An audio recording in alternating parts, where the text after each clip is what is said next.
Welcome to another episode of The Heart Chamber. I am your host, Boots Knighton. On today's episode, I interview Kari Potter. Kari is a professional yoga teacher, Reiki therapist, sound healer, and co-creator of Greenhouse Yoga and Energy Arts in Teton Valley, Idaho, alongside her husband, Jordan Potter. Kari and I have an incredible conversation about alternative healing when it comes to the heart. She was instrumental in helping me prepare for open heart surgery. Kari provides some simple tools for us to do at home to relieve symptoms, whether it is physical heart symptoms or mental or emotional distress. I hope you find this episode helpful. If you do, please subscribe. Also, I'd really appreciate it if you would leave a review. And if you feel moved, go to theheartchamberpodcast.com and make a donation. Your donation makes a huge difference in helping me keep the podcast going. I'm so excited for you to listen to Kari and I's conversation. So let's get to it. Welcome to the show today, Kari. Thank you so much for being with me. Oh my gosh, thank you for having me. I'm so excited to be here with you. So Kari Potter and I have been dear friends. I actually don't know how long it's been. This amazing flow that we've been in for several years now. And I first came to know Kari through yoga in Teton Valley. And then I have also benefited from her husband's Qigong. But then Kari and I's friendship continued to blossom beyond that. And she was a part of my heart journey at such a pivotal time, actually before I had my open heart surgery. And I was the incredibly lucky recipient of her energy healing as well as her sound healing. And I wanted to bring Kari on today because I want this podcast to reach listeners far and wide. And you could be a heart warrior in the middle of nowhere and not have access to many caregivers or providers. And still, you can find hope and healing in this podcast. And so I invited Kari on today to share some of her healing with us. And so just thinking back to those months prior to my open heart surgery, when I would come to your beautiful healing space in the middle of Teton Valley, Kari, let's just dive into that. And Yeah, she the laughs. greenhouse. It's pretty sweet. You know, who knew a pandemic would bring actually so many amazing, beautiful new beginnings through an obviously challenging time for the whole collective. But yes, so we have this greenhouse 20 feet from my back door that Jordan, my husband, he built in like 2007 and used to grow food and zinnias and, you know, took food to restaurants and then he kind of got through that phase of life. And it was kind of just like his art studio. He's an artist professionally as well. And so, and it was kind of like a storage area. And when COVID happened and the yoga studio we all met at, closed, he was like, he had the vision, like, well, we could have, you know, small classes and private and do Zoom out here. And I was, oh my gosh, it is just transforming into this really beautiful space. So he's got a lot of his artwork in it. And there's growing, you know, plants and flowers. And we like to say that we're growing yogis now. Yeah. But you still have beautiful flowers in there. We do. We do a lot of plant sitting for our students and clients. So they winter their plants in there, which make it more beautiful. But it has really just been an organically grown space. Our offerings, it's kind of been blooming really just this last year, I feel like. Okay. Yeah, so people can come, you know, we have yoga classes every week and Qigong. And, you know, our focus is not only on the physical realm, but, you know, yoga is a holistic practice. So it's going to touch mental, emotional, spiritual. And we really highlight kind of the blend of the physical body with our subtle energy body in that Qigong, which, you know, literally means energy work. You're doing energy work in Qigong. I bring that into my yoga classes. So we really feel like that is a priority of teaching people how to connect with their own energy, which means connecting with their own emotions, because emotions are simply energy in motion. So, Mhm. yeah, and then we have these sound baths that we've been doing, that I've been leading and bringing in sound healing as well. So, really, it's about moving energy. And so that's what the sound does, and Reiki and the yoga. Yeah, amazing. And I've just recently more acquainted with the sound bath. And at first I was like, that sounds a little hokey. I mean, I'm not Yeah. gonna lie. Yeah, And totally. I it's the real deal. And with every different instrument you play, my body has a different experience Hmm. physically. Like, Yeah. yeah. And when I leave, I can't do anything the rest of the evening. I just kind of Hmm. have to sit there and chill. And then I sleep Yeah. so amazing. Awesome. Yeah. And Yeah. so, It is really has become a microcosm of like healing for the valley. Sorry to interrupt, but yeah, it's like it is no. truly a microcosm Hmm. of healing. Hmm. Huh. Yeah. Well, I'm so grateful to be stepping more into that and sharing that, because the science of sound is that we're activating the alpha and the theta brainwaves, which are our access to relaxation and meditation and creativity and our higher self. And so the sounds are doing that in our brain, which is turning on the parasympathetic nervous system. And we know, as Americans, Western, we all need to chill out, and we need to activate our parasympathetic nervous system and actually feel relaxation. And especially here in Teton Valley, because we all are very active people, we need that balance. So I feel like the sound is really supporting that. Mhm. Yeah, so think speaking of the Mm. parasympathetic Yeah. nervous system. So when I was receiving Reiki from you, were you working with that in preparation for my heart surgery? Working with your nervous system? Absolutely. Mhm. Oh, yeah. Yes. Yeah, Reiki is a tool.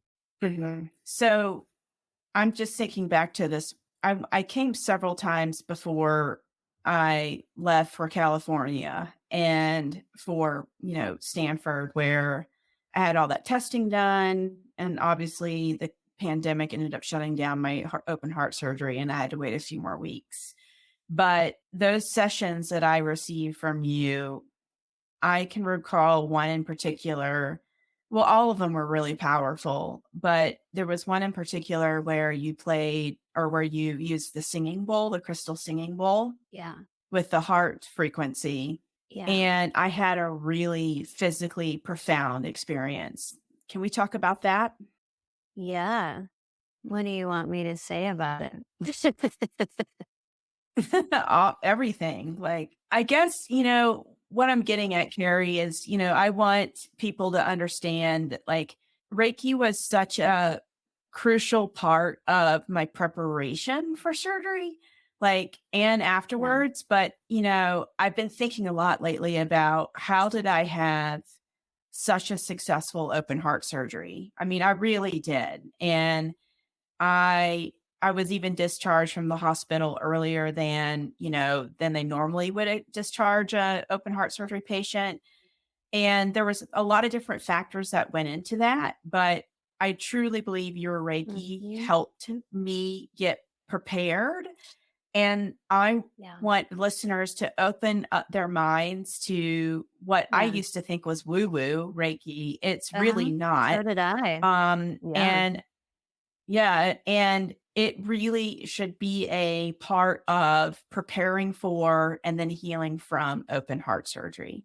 Yeah, so Reiki, those of you who don't know what it is, Reiki, it's a life force and chi energy. So it's about accessing life force energy, which energy is all around us. Everything gives off energy, and that can be shown and proven and all that. So when you're working with Reiki, a practitioner like myself, like I'm using my hands, which all of our hands are electromagnetic, biomechanical, or magnetic, and give off a frequency. And so we can use energy with intention. So I feel like Reiki is powerful because it's also using intentions. The intention is to support healing, to support someone's, nervous system, to support emotional healing, whatever the client's working with. In your case, it was this preparation. So it was really about just helping you to feel a sense of peace,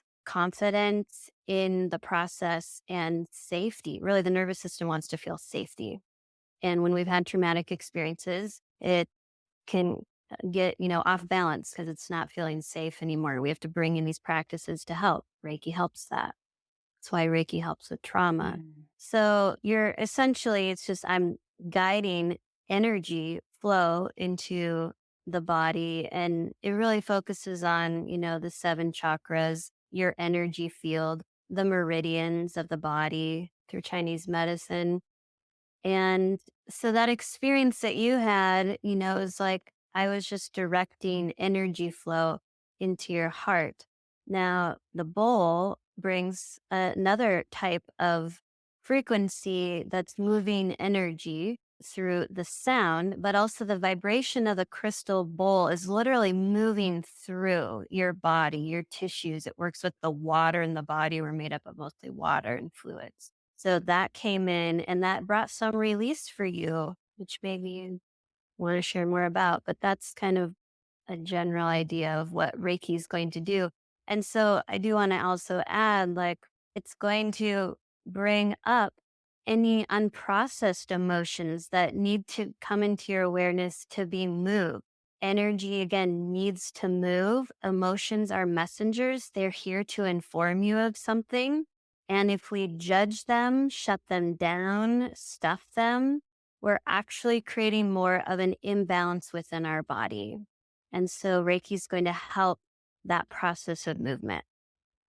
Beautiful. Thank you for that explanation. Yeah. And something you said that really just resonated, feeling safe in the body. And that was something I was not experiencing at the time. Before your surgery. Yeah. Hmm. I felt like my heart was ready to murder me, Yeah. and Yeah. I mean, it really did not want to murder me, but I just felt so unsafe and I felt like I was a walking heart attack, Yeah. ready to No. happen. Yeah. And from other heart warriors I've spoken with, they experience and report the same. And so I can only imagine had, I not been, the receiver of your love and tear and Reiki, I wonder how I would have gone into that surgery because I Yeah. can't imagine that's helpful to go into a surgery with a jacked nervous system. No, because Mm. surgery is another traumatic experience for the body. Even if it's needed and it will support you, it's still a trauma to the body. So Mhm. to be supporting your nervous system as much before and after, it just seems like key. And it sounds like you felt that. You felt that that supported you through that process. Yeah, And I was, it did. I remember we also did like, I did a couple distance Reiki for you when you were in the hospital too. And so I just want to, kind of just share about that because it's hard to wrap our minds around like distance energy work. Like your hands aren't on my body or I'm not with you. And how does that work? And oh, that can't work. And it's like, well, if we think about meditation and prayer and how, again, it's an intention and intention actually does travel. It's part of our cosmic being and, being in this world of we are all connected of through vibration and energetically. And so I can put the intention toward you like I did in the hospital as you're telling me about your process. And, I can set the intention, I can go through your body, I can offer that intention, that healing energy. And it sounds like you had an experience where where that process went better than you would have thought. And so it's like, okay, cool. And other people who Mhm. are, Yeah. a lot of times I'm on the phone usually with people. I did it, distantly. You were doing your own thing, but it works. All I'm saying is until you have the experience, you don't know until you try it. Right. And, I think some listeners might struggle with the word intention. Mm-hmm. So maybe substitute in the word prayer. Mm-hmm. Yeah, I mean, it's like your heart's desire. What is your heart's desire? Put that out there. Our heart has its Mhm. own nervous system. It is freaking powerful, as you all know, in this even more intentional, prayerful heart journey you've been on. Mhm, mhm. There's my Well, tangent. and I think I've said this to you over one of our many tea dates, but since my surgery, I've been turned into even more of a barometer than I already was. And I just can sense anything and everything. And yeah, I'm learning to work with that better now and to have, Yeah. more energetic boundaries. But for like Yep. the first year of going into a room, I could pick up on everybody's energy after Yes. heart surgery. It I was it bet. was really uncomfortable. I bet. Hmm. Yeah. 30 feet out, we can feel into a room with our heart. So good. I'm glad you've been learning some boundaries. Yeah. And before Carrie and I started recording today, I was telling her that she is one of my greatest teachers for energetic boundaries and caring for oneself. And that is another superpower she has. She seems to have a lot of superpowers. And she's actually going to share with us some healing right now, or ways for us to work with our own energy. Yeah. I don't know if I said that right, Carrie. That's Correct my perfect. words. I'm still No, that learning is how to right talk on. about all of this. So That was right on. Perfect. I just say you I have don't want superpowers and go from there. I want you all to know that you have superpowers too. And so what you're just saying is we all have the power to work with our own energy. And so I'm just going to offer it's what I mean, talk about empowerment.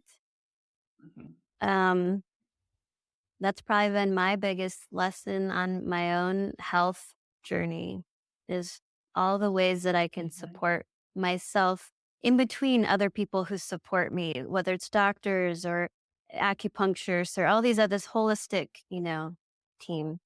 Okay, so the first kind of trick I wanted to share is called, I don't even want to tell you what it's called. I just want us to do it first. But what I want to tell you about is that it's going to calm Okay. your nervous system. And it's simply going to be placing one or two fingers right at the notch of your throat under your Adam's apple. Right under I think it's called like the sternal notch. And you're just going to hold here and you can have your eyes open with a soft gaze, or you can close your eyes and you're just going to begin to And breathe what if our in through listeners your are nose. driving? So if I actually do this when I'm driving, so don't close your eyes.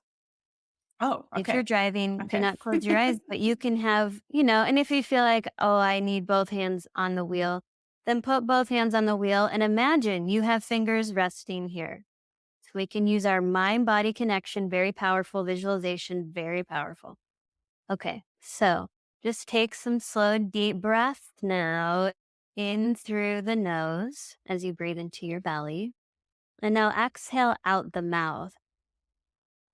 And continue to follow the pace of your breath, breathing into your belly, up into your lungs. Exhale slowly out the mouth. Just continuing to breathe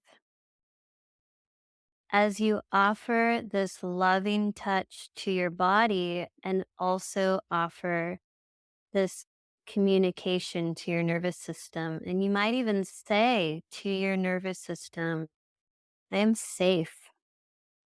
I'm okay.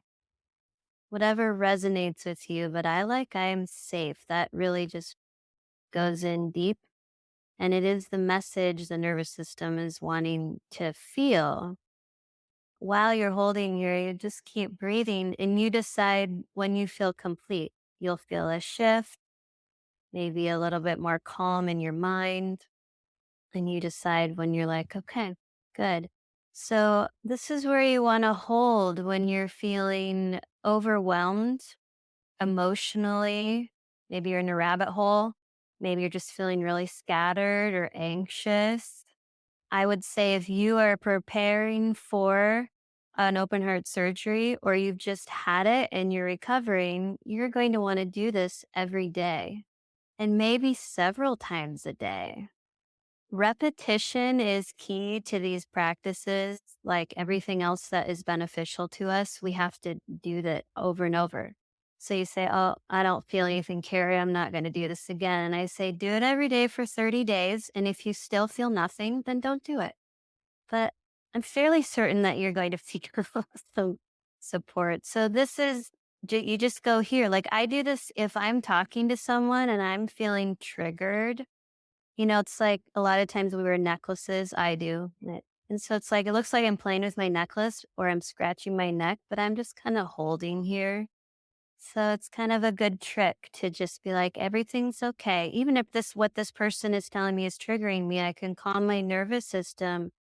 And now I can have a new response to what this person is sharing with me. I use this when I can't get to sleep. See if you're laying on your side, you could just hold your fingers, here. So this is called the triple warmer hold, but you just call it your nervous system love point or whatever resonates with you. So that's practice number 1.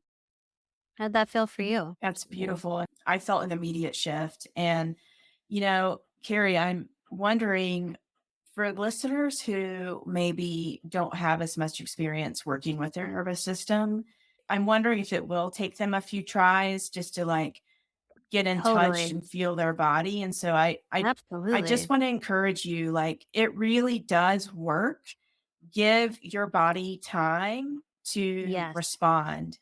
And Yes. this is free. You can do Yes. this when you're sitting in front of your doctor as they deliver you tough news. You can do this Yes. as you're opening medical bills. Like Yes. I found of all the things that happened over my heart journey, the most Yes. difficult part of it were the medical bills and the insurance. It was way harder than the actual act of getting Hmm. cut open. And so I could see how just like as you're opening these envelopes with triggering numbers on the page of what you owe, Yeah. like hold that triple Mm. warmer point. Yeah. Beautifully said. Yeah, I feel totally different. That's so great. It's so cool. Shall I show you some more? Oh, please. So I think it's important that we know where our heart meridian is. And what's a meridian? So meridian, great question. So meridian is a channel. It's a pathway where energy moves. And in Chinese medicine, we have 14 meridians, main meridians, and they're going to run to our organs and they're going to help, make sure that our organs are healthy, as well as they're going to help move emotion. They're going to work on the subtle energy body, mentally, physically, emotionally, physically. But they're channels. I think of them like they're rivers that run through my body, and if there's like a dam somewhere, like I want to help move the water through that dam so it can be moving again freely. Great. Does that make sense? Okay. Okay. How we Yeah. connect to meridians. We can connect to them through acupressure points. So points on the body where we can access the river channels. So we're going to access our heart meridian. And I just want to show like where the river runs. And then we're going to hold a point to move the water. So just look at your left hand at your pinky finger.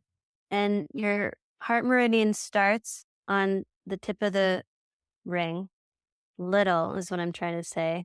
Pinky is what I really wanted to say. Pinky finger. Pinky. And it just is going to, it runs down the inside of your hand and it goes inside of the wrist and it continues all the way down to your elbow. And then it goes up your bicep and it lands at the chest. So that's just the channel starts from the pinky finger inside the arm to the chest on both hands, both arms. Same thing on the right. So we are now going to hold a point along this heart meridian. And so again, you'll find your left pinky finger and you'll run your fingers down the hand to the inside of your wrist. And you can put 1 or 2 fingers there. And this arm can be relaxed. You're just holding it on your lap. I'm just showing you're just going to hold right inside the wrist bone in line with the pinky finger. And this is heart 7. And as you're holding your fingers here, again, If you can, close your eye. We can all be breathing, whether your eyes are open or closed, but we're just going to hold here and breathe. You might begin to notice heat or pulsation under your fingers. Our body communicates through its native language of vibration and pulsation. That is its language. So, with our fingers here, we're communicating to the body. As we breathe, we're turning on the parasympathetic nervous system. And as we hold here, we're helping to calm the mind, invite in relaxation when our overactive thinking has brought on anxiety.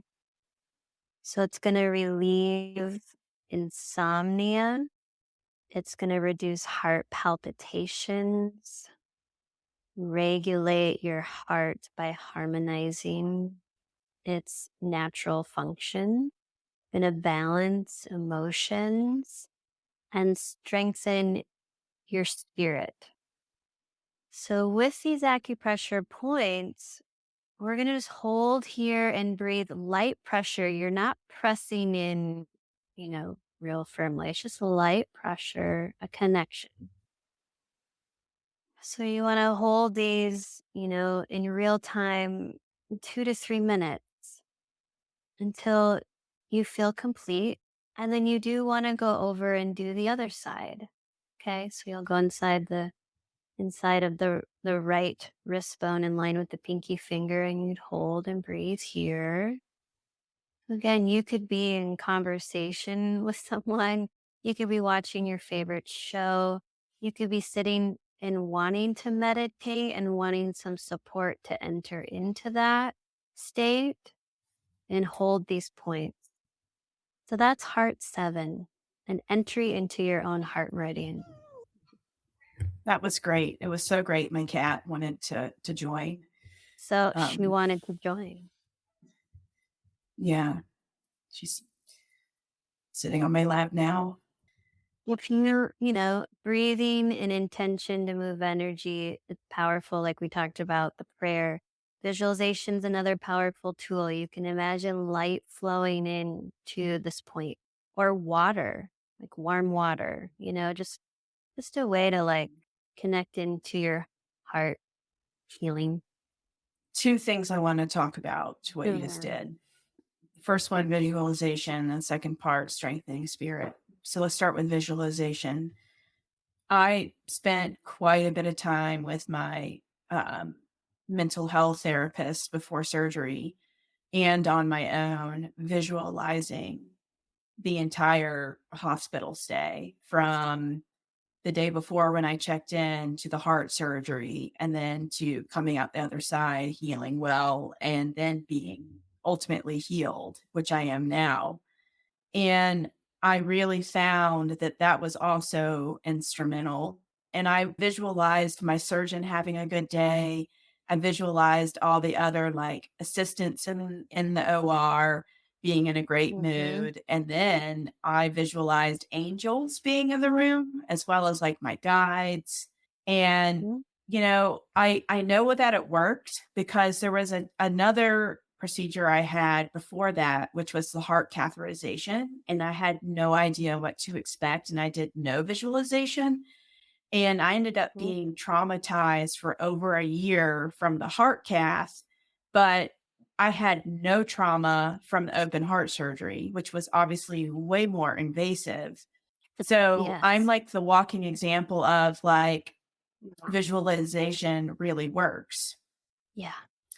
And then the other thing I wanted to speak to is strengthening spirit. Now, part of me is like, oh, come on, really? I can like touch a little part of my wrist and, I'm going to become like this spiritual warrior, like, let's talk about that a little bit more. What do you mean about that? Because I can tell you that like heart patients, certain spirits get a little hurt in the process. And so anything that can buoy our spirit in both emotion and mental is so important. Yeah. Oh gosh. What talking about this point, it's called a Shen point or a spirit point in acupuncture. And what I can understand about it is that it's like a gateway point to our spiritual self, the spiritual energy that we connect and tap into that's bigger and beyond us, but also lives within us, however you communicate or connect or put a name or whatever. So I feel like it's a reminder that we are also spiritual beings having this human experience in this human body, which to me, at least in just my own health journey, which has not included a heart surgery, but other things. I think remembering that our souls have these experiences for many reasons. Some of them we may never know during this life. They might just be a complete mystery, and maybe other times we do receive the message, or we go through like a spiritual awakening when we have illness and injury. I've watched you go through it. You've watched me and my own experiences.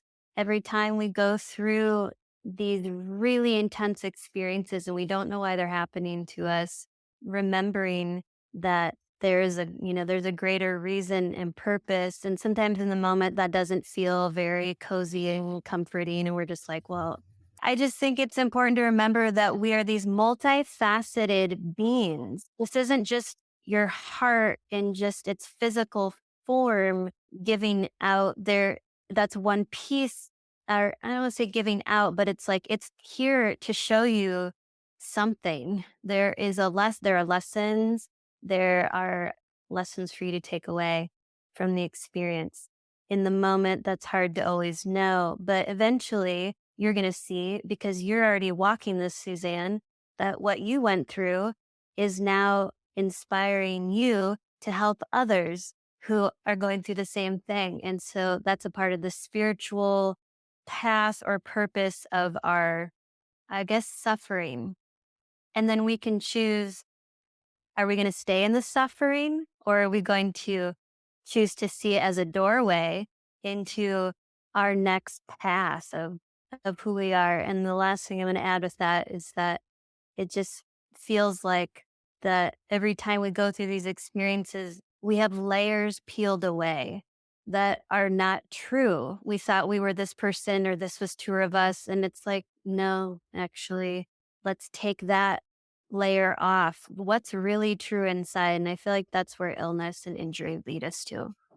Ooh, Would you agree? beautiful. And oh, yes, 100%. And at the beginning of my journey, when I found I had 3 defects in my heart, I mean, I just took on this persona that I was defective, and I ran with that for months. And it really put me into a really difficult, sticky headspace that I think, I truly believe I don't know really what I truly believe in anymore. I just know that there's a higher power and that I know I'm well cared for. And, I kind of call it the universe, and I want people of all faiths and spiritualities to feel comfortable listening to this podcast. And so I honor you, listener, wherever you're at in your journey. But for me, like, I just believed I was just this like reject body and blamed my mom who had already passed. But, hey, I grew in her belly. So, like, it's her fault. And I think I had to go through all of that because I had to grieve that all of a sudden at age 42, I found out that I wasn't perfect. Not that I really felt like I was perfect, but like that the very like essence of what kept me alive, which was my heart, was not perfect. Yeah. And so I had to work with my spirit. And I remember the times that you did Reiki on me, I left. The only way I can describe it is when I would leave your house, I would feel like I was vibrating at a much higher level. And if there was ever an example of our thoughts create our reality, it was me walking around saying, I'm defective, I'm defective, I'm defective. And then my vibration would get lower and lower and lower.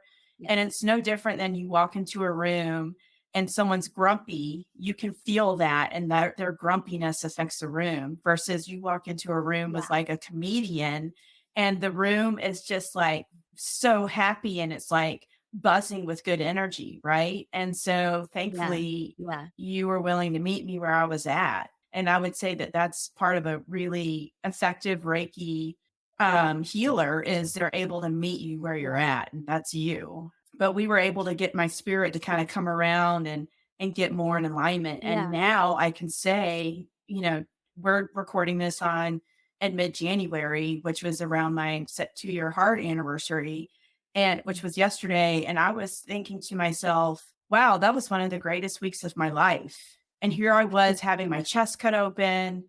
I threw up 25 times post sternotomy. And then I had too much of a laxative, which caused another problem. Like it was this Mhm. epic, 5 days in the Mm. hospital. And I Mm. now say it's the greatest week of my life. And it's just because I think I finally came to the awareness of like what it really means to be alive. And anything that was part of my spirit that was not serving me was literally like, it literally lifted out of my body when my chest was cut Yeah. open. Yeah. And it thankfully, I've been able to keep mostly in alignment since, because I'm not afraid to go back to that week and look at the pictures that my husband took. Yeah. It's not that Yeah. I'm like wanting to relive it and wringing my wrist. And so I want to relive it because it was that amazing of an experience. And I just don't think, you hear of open heart surgery as being this horrific thing, but I don't think it has to be. It does not have to Yeah. be. We do not have to bill surgery as like this ending of your life, or like it does not have to be as Mhm. hard as society makes it. Mhm. At least that's what I think. Yeah.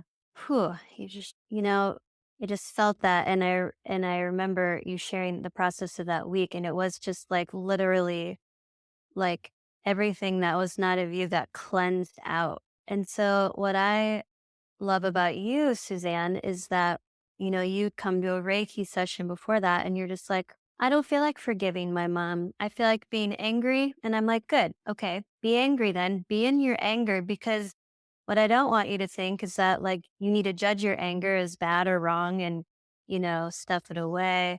But you're able to be authentic and just like, this is how I'm feeling. And I think that's why you are where you're at right now, because we've talked about, and I know you brought this up in your blog about like toxic positivity, and how like when we're so focused on thinking, well, we just need to feel joy and gratitude all the time.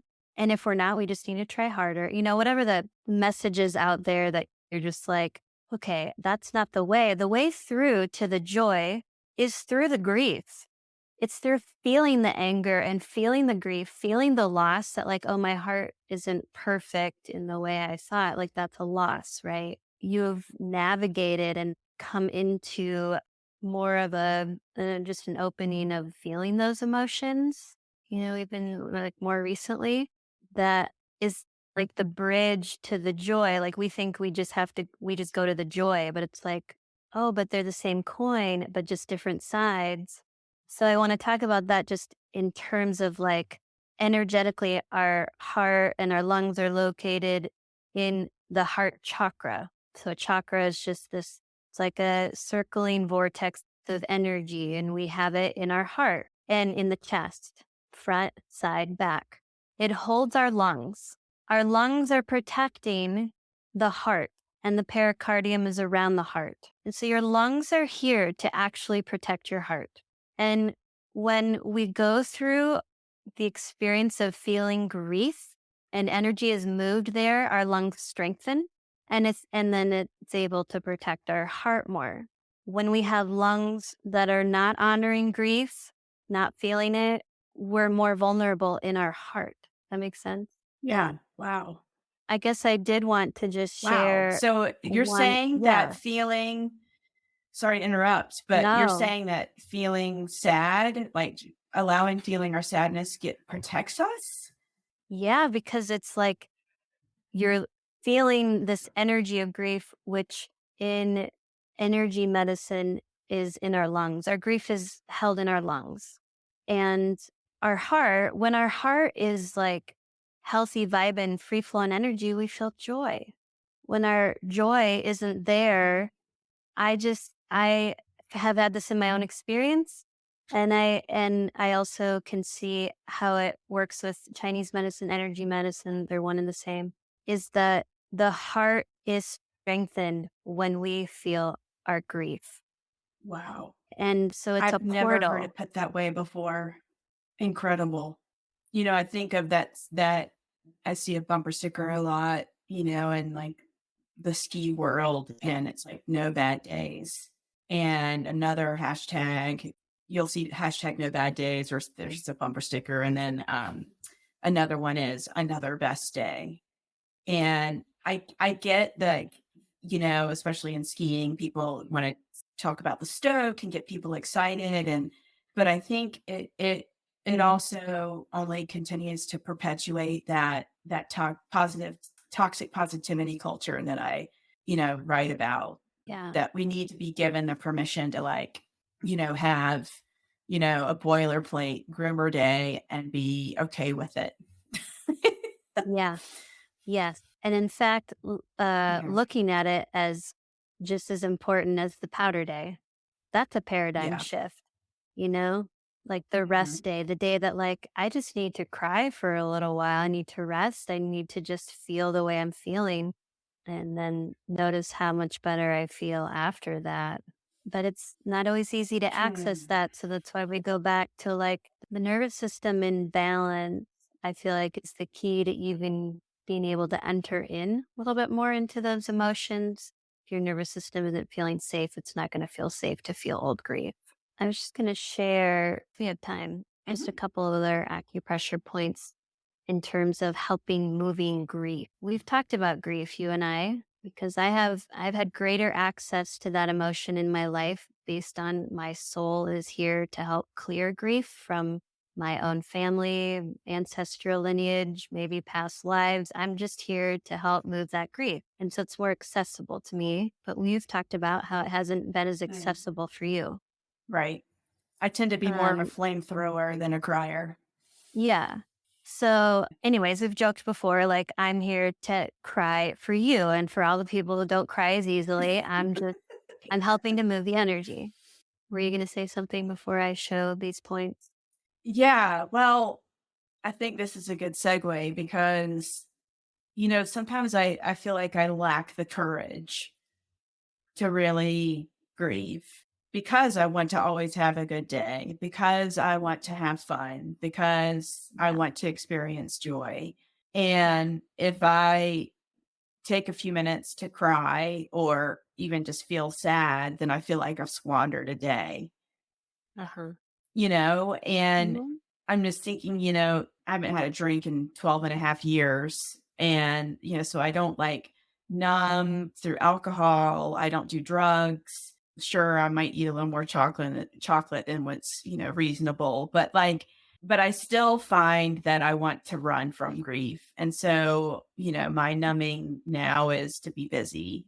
And I find that, I'm a pretty courageous being, except when it comes time to really feel deep grief. And then all courage drains from me. So, do you have like Yeah.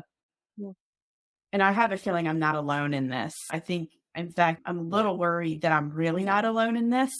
And so based on what you were just sharing about how when we allow ourselves to feel grief and how that can strengthen the muscles of the heart, and I think I was understanding that correctly, like that was new to me. Do you have a tool you can give us to even just access our courage before we even Mhm. allow grief to move through us? Or are these next two things you want to show us enough and gentle enough that someone like me who has to quickly like go do something instead of feel my feelings could like sit my butt Yeah. in a chair and actually do the exercise? Yeah. Well, there's a lot to say about, when our hands touch our body. So, like, if you put your left hand over your chest or over your heart and your right hand on your belly, just this hands on, gentle, loving touch, there's something that almost immediately can happen, whether you're aware of it the first time you do this or 2 months from now. But this is a calming touch to our nervous system. And again, just tying it back to just like slow down, just breathe, take 5 breaths. In through the nose, out through the mouth. Ah. So this is where I would start. I'd start here. Maybe my fingers go up to that sternal notch area. I just take, just take a few breaths. Doesn't have to take long. And then, so that seems to just like, it just slows us down to pause and to feel whatever we're feeling. And then crossing your hands at the upper chest here, right into like the corners of the chest. If you just like slide your hands down like a couple inches and your hands are just here, you're just going to breathe again and you're actually going to make a connection with your lung points now. Lung one to be specific.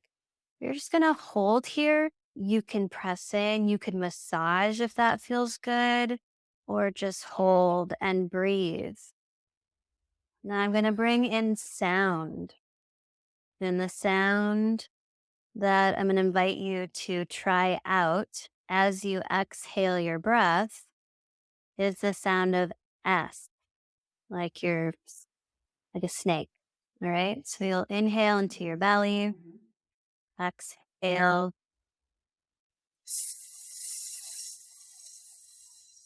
And you can make that S sound a couple more times. Again, that might just feel like that's enough. You're holding and breathing. A lot of times when I go to these points here, I just say, I release now grief from my lungs. And then I breathe in and I exhale.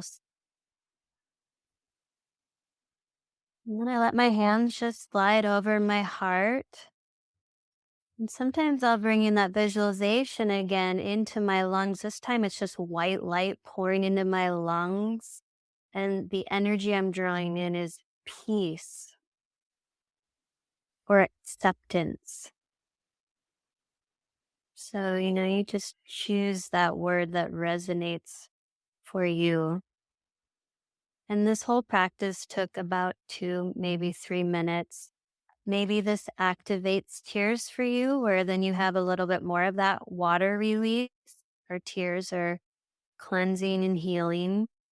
Maybe you just feel lighter and that's the grief has moved through. So it's not like we have to cry to release our grief and sadness.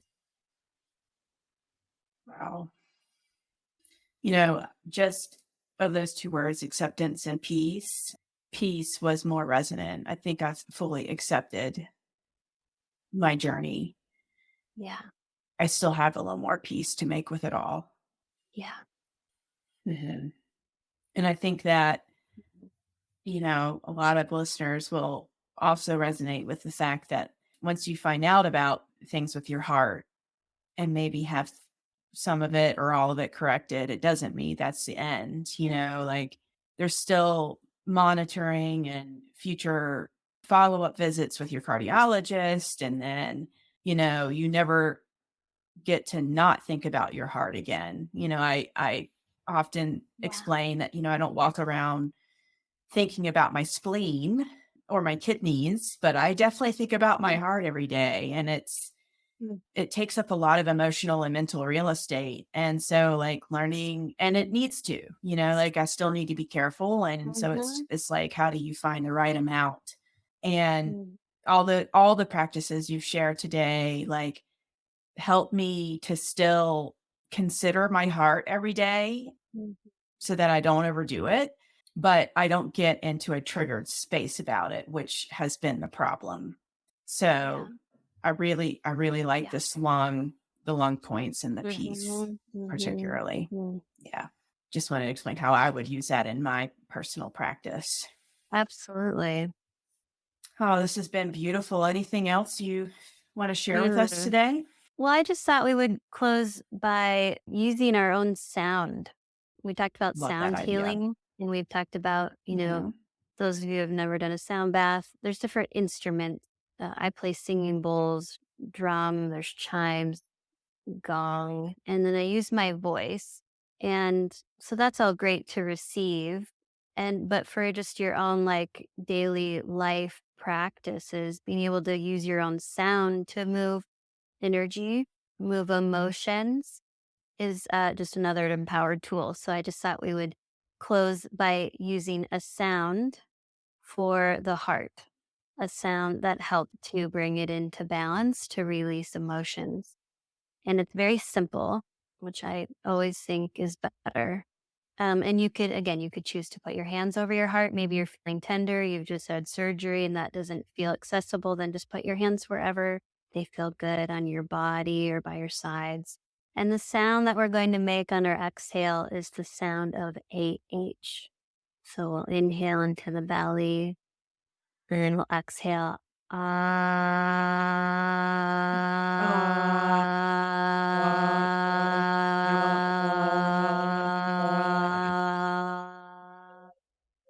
And we'll breathe in again. The exhale, the sound of ah, it can be any tone. It's not about singing. It's just ah.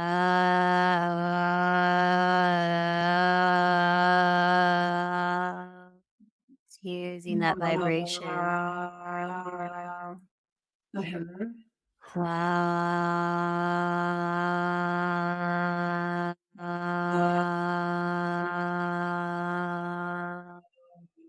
Oh, I feel that right in my heart center. Yeah, and so just pause and feel and notice. I often feel like it lights up my face with a smile. Like I just kind of feel like a lift of endorphin of energy. Um, Mhm. so yeah, just using the sound. And, for listeners who might be like, what the heck are they doing now? Like, it's no different than screaming. I screamed the other day by myself in my car over health insurance and I felt so much better. So this is just a different type of screaming. It is. They both It doesn't have to activate be woo woo. vibration in the body. Yeah, it's exactly. And a lot of times it's like sounds there, like, ah, we already make sounds like that, but it's just like, using your own sound, it activates the vagus nerve that runs from the brain to the belly. So it's activating the parasympathetic nervous system. If you want to know like why or why would I do this? But it's like it's just another way to support that system as well as your heart. And I can promise you, listeners, that you will not hear any of this in a standard Western medical hospital. And you'll get the standard, American diet in the hospital, be given the medications, which they are important. I'm on a medication for my heart. But, this only adds to your healing. And I can promise it will make your journey just so much easier and, dare I say it, joy filled if you are courageous enough to work with your feelings, as I'm still working up the gumption to do. But yeah, it just there are so many Reiki practitioners across the country, and Kari's also available. And you don't have to do this alone, and you don't have to just rely on what the one surgeon tells you or cardiologist. I have found that I have needed a very large team of people, and every single person has been instrumental in my healing. And that includes my incredible surgeon and the different cardiologists and the nurses, but it also includes my acupuncturist and Kari and my massage therapist. This is such a monumental event for the body that you just can't assume that, you go to the hospital, get your open heart surgery, do some cardiac rehab, and then down the road you go skipping, merrily and happily ever after. It's more than that. If and the more you put into it and the more you're aware of your recovery, it's amazing what your life has in store for you if you're willing to let it. Don't just be just the standard American, or if you're listening overseas, I don't just be the standard heart patient, be the extraordinary heart patient. Amen. Well, I think we've said that all that needs to be said. I Every think listener should so. be levitating by now. I Okay. think we're all levitating. Yeah. Oh, thank you, Kari Potter, Oh for my joining me gosh. today on the Heart Chamber. Mm. Thank you, Suzanne, for having me. Let's do this again sometime. And that's the show for today. Thank you for spending part of your day with me. The Heart Chamber exists because of you. If you find value in this podcast, consider donating to this cause. Go to theheartchamberpodcast.com and go to the donate link. And hey, while you're there, feel free to leave me a voicemail. I want to hear from you. Lastly, don't forget to leave a review and make sure you subscribe so you never miss another Tuesday edition of The Heart Chamber. Thanks again. Have a great week, and I'll be back next week with more stories of open heart surgery and recovery.